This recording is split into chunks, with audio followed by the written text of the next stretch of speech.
Hi, everyone. My name is Miguel, co-founder and CEO of Otis, and welcome to the Rapid Returns Show powered by MeetOtis.com. Today, I have Chandra from Got It AI with me on the show, and we're going to talk about insights when scaling a startup through different growth channels, including digital advertising.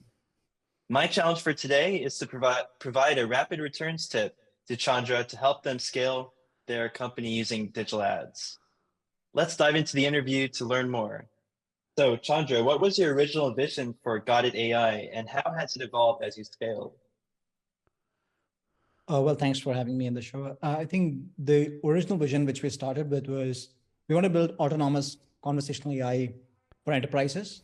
So people have heard of autonomous vehicles, autonomous cars, right? But not autonomous conversational AI or autonomous contact center, where you do not to build any conversation experience, you do not need humans who will design the flow, who will manually build these trees and then provide data and stuff like that, which could take months for enterprises, like 6 months to 1 year.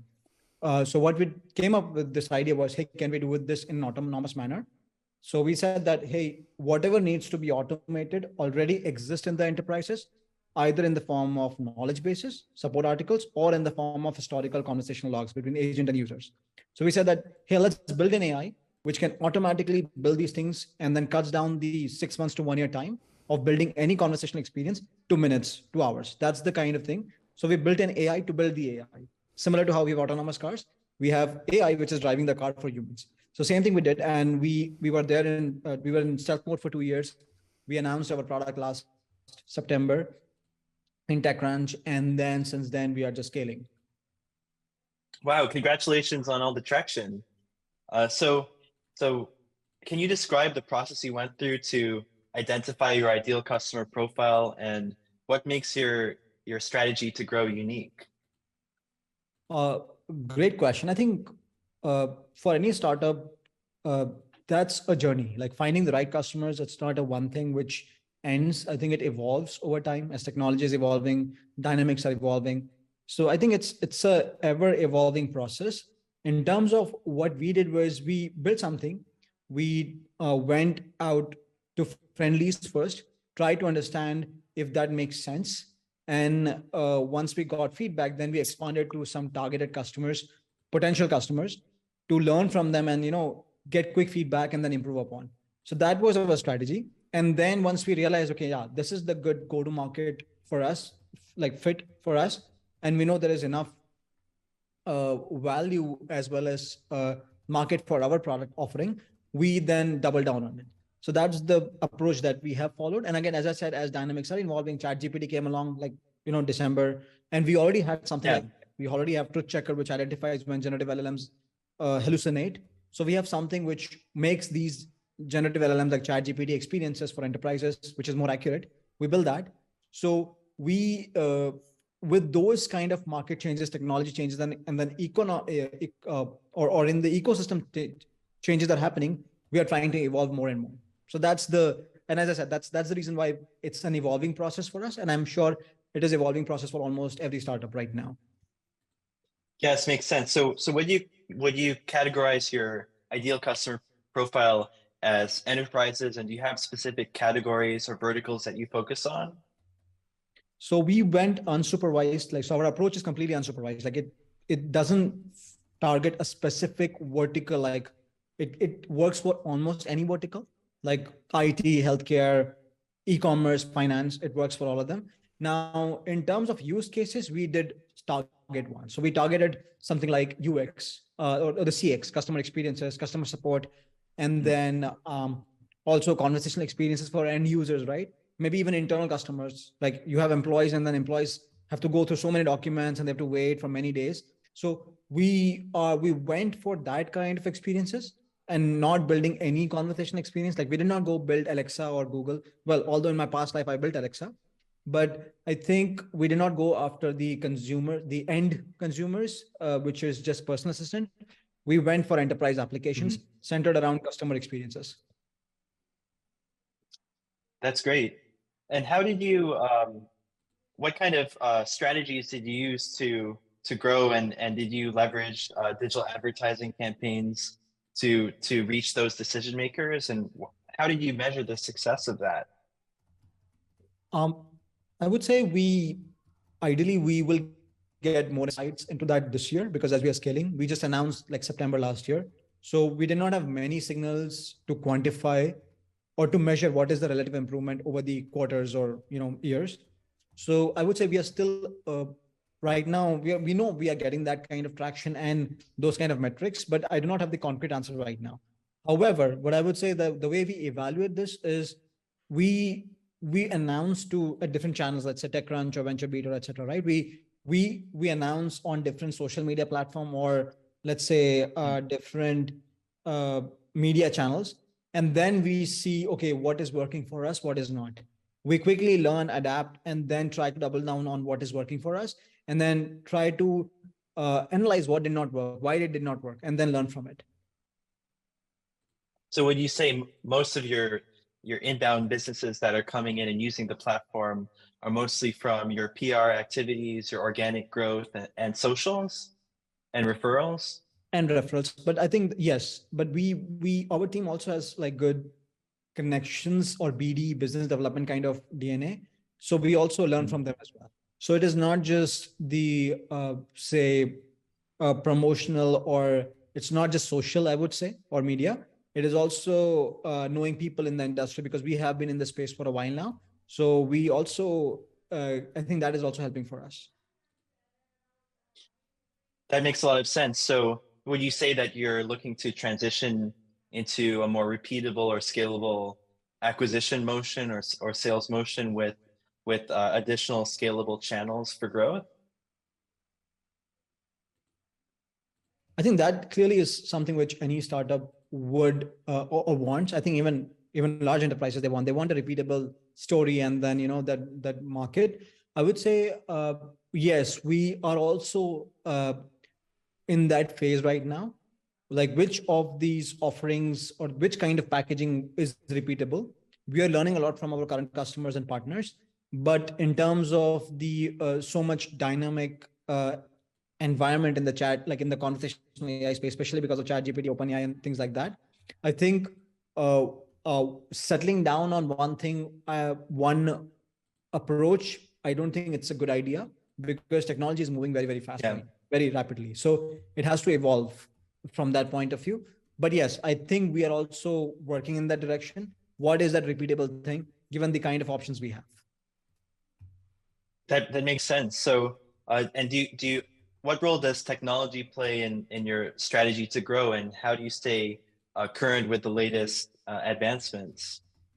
And I guess to add on to that, when you're thinking about these different channels, how do you think about prioritizing or allocating your budget or your focus on different channels at the current stage? Mean, that's a great question. I think that's the key to any startup success. I think technology, of course, is the core DNA. We we anything which is new. In fact, our team was built on something which was not out there, right? So we already are 1 year to 2 year advanced, like ahead of what's happening already. So technology is the core thing which is powering our products. So from that point of view, yes, that's the core piece. In terms of uh, knowing what is working, what is not working, and I think that is again still a learning process from I think like at least from our currently at what stage at the stage we are at right now. In terms of the uh, in terms of going and talking to customers, I think that is the best thing. Like they will tell you what Hmm. they are open to and what they are not. Even if technology is moving so fast, so let's say Chat GPT or things are happening so fast, Yeah. um, customers will tell you if they're ready for it or not. Even if you build some experience, if they're not ready, if it has privacy concerns, if it has security concerns, if it has a bunch of other concerns, then they might give you feedback, and therefore you learn from it, and then you package it accordingly. But that's the kind of approach Hmm. we have been following. Does that answer your Yeah. question? Yeah. I think right now is the right time, and you definitely have develops product market fit in this area. So and in terms of the strategy of engaging the customers, right? How do you have a specific content strategy in place, or what kinds of content do you create to engage those customers in addition to the PR opportunities and other kinds of when you use it in organic growth? Do you have content that you use for this? Uh, yes, I think so. Apart from PR, which of course is announcements of the release or product release and things like that, I think in terms of content, I think what I've learned or what we have learned is that every customer could be different and their requirement could be different, right? So you always have to tweak it a little bit to kind of address Mm, their use case. Now, what that exact content is, of course, it is specific to the use case. And if you're going after customer support or let's say CX, right, customer experience, for those we try to build something which kind of address their end users. So that's the kind of thing which we try to do. mm. So look for their end users, what they are looking for, and then of course tweak those experiences, that content to their market. That's the kind of approach we're doing. But underlying technology is still the same. The packaging of that could change, and therefore the marketing content or the content could change based on every customer's need. Yeah, that makes a lot of sense. And on that note, I'd like to give you your rapid returns tip of the day. So it Nice. seems like you have some amazing organic traction, so much excitement around not only the timing and the product market fit of your solution, and you've clearly been iterating a lot with your customers and fine tuning that. And now it's time to grow that repeatable marketing and sales motion to continue scaling the business. And so I think what you said about the different verticals and use cases is something that's very important because um, each of those might have need specific examples of the use cases, whether they're case studies or even the messaging tailored to those specific use cases. So what we found in the B2B advertising that's been very successful is creating a strategy of creating various landing pages that are tailored towards each vertical. So you may have or use case. So one landing page and messaging for each use case, and an associated marketing campaign that drives traffic to those landing pages. By doing so, it's great for the marketing strategy because you can separate the measurement and attribution of each of those use cases and campaigns and very accurately measure what is your cost per lead or cost per acquisition relative relative to the customer's lifetime value if you're able to track that through your CRM.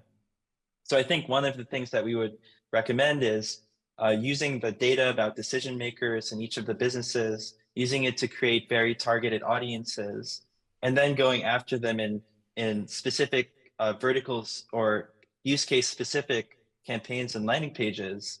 And through that, you'll not only be able to measure which of the use cases are doing well in terms of maybe a CAC to LTV ratio or unit economics perspective, and double down on that, but also continuing to iterate and to improve the results using the data that you collect on from marketing the business on various channels such as Facebook, Instagram, Google, TikTok, and really dialing that down.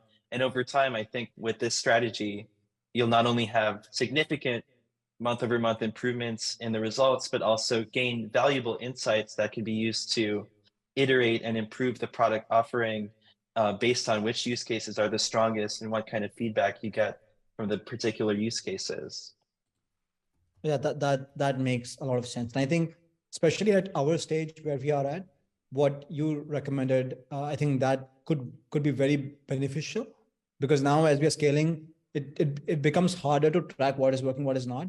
But if we target like this, the way you suggested, have targeted campaign or landing pages, and then measure them, what is working, and then trying to map it with the lifetime value for customers, I think probably that's a great idea. And I think much needed at the startup at our stage. And I think I would definitely take that forward. We do something like that. I think in a more strategic way, in a more organized way, and maybe prioritizing that could be definitely useful for us. It's a great tip. Yeah.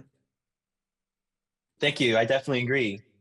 So thanks so much for coming on the podcast. And for anyone watching, if you found this interview or the rapid returns tip helpful, please leave a comment below. And remember that when you sign up with Otis, we'll help put together your strategy and we'll match your first month's advertising spend with us so that you can grow and scale and iterate on your marketing strategy.